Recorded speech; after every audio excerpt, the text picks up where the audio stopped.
माझ्या प्रिय भावांनो आणि बहिणींनो, म्हणून नीट समजून घ्या आणि कान उघडे ठेवून ऐका.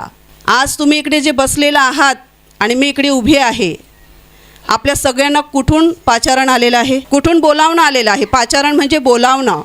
जेव्हा एखाद्याच्या घरी लग्न असते तेव्हा तो लग्न जर त्याच्या मुलीचं किंवा मुलाचं लग्न असेल तर तो आमंत्रण पत्रिका घेऊन येतो घरी आणि सांगतो माझ्या घरी लग्नाला या. तो आमंत्रण देतो, बोलावणं करतो, या हा लग्नाला.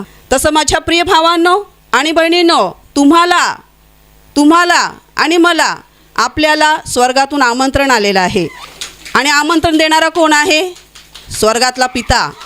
आणि आमंत्रण घेऊन कोण आला? आमचा तारणारा येशू. कसलं आमंत्रण?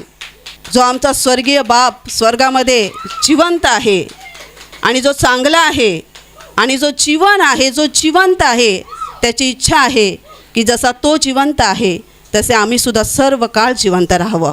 सर्व काळ.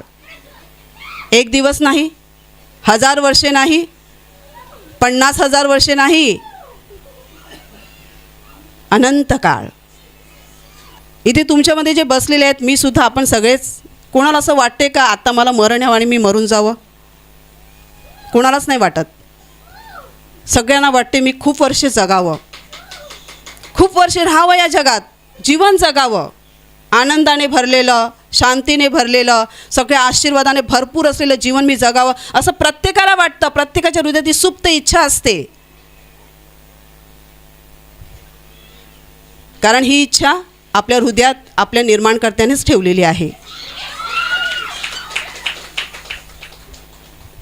जे वयस्कर झालेले आहेत, म्हातारे झालेले आहेत, ते डोक्याला केसांना काळा कलर लावतात. त्यांना वाटतं आम्ही अजून तरुणच दिसावं. जे लावतात त्यांनी वाईट मानून घेऊ नका, परंतु हे काही वाईट नाही आहे, हे करणं वाईट नाही आहे. पण ती तुमच्या हृदयात इच्छा आहे की मी जवान दिसावं, तरुण दिसावं, मी म्हातारा दिसू नये. हे काय आहे? ही कसली भूक आहे? आपल्या प्रत्येकाला जगायचं आहे, मरायचं नाही आहे. आणि देवाने ही इच्छा आपल्या अंतःकरणात ठेवलेली आहे. आणि तो देव स्वर्गात जो आमचा बाप जिवंत आहे सर्व काल, अनंत काल, त्याचीच इच्छा आहे की आपण सुद्धा त्याच्याबरोबर अनंत काल जगावं.